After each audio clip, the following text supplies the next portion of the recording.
अनेक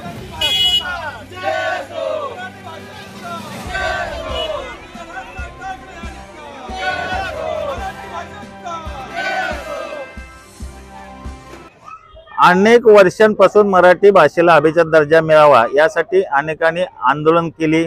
अनेकांनी चळवळी उभ्या केल्या, परंतु या मागणीला खऱ्या अर्थाने श्रेय आज आलेलं आहे। खरं बघितलं तर लोकसभेच्या प्रचारादरम्यानच्या सभेमध्ये देशाचे पंतप्रधान नरेंद्र मोदी यांच्याकडे माननीय राजसाहेब ठाकरे यांनी मराठी भाषेला अभिजात दर्जा देण्यात यावा ही मागणी केली होती आणि खरोखर या राजसाहेबांच्या मागणीला यश आलेलं आहे। मी नरेंद्र मोदी साहेब यांचेही आभार व्यक्त करतो आणि तमाम महाराष्ट्रातल्या जनतेच्या वतीनं माननीय राजसाहेब ठाकरे यांचं अभिनंदन करतो, कारण या महाराष्ट्रामध्ये मराठी भाषेसाठी, मराठी लोकांसाठी, मराठी अस्मितेसाठी रात्रंदिवस झटणारं एकमेव नेतृत्व आहे ते राजसाहेब ठाकरे आणि त्यांनी ज्या ज्या मागण्या केलेल्या आहेत त्या मागण्यांना यश येताना दिसत आहे।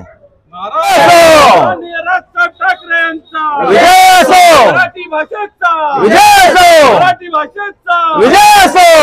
राजसाहेब ठाकरे यांचा विजय असो, अमित साहेब ठाकरे यांचा विजय असो, मराठी भाषेचा विजय असो, मराठी भाषेचा विजय असो। राजसाहेब ठाकरे यांचा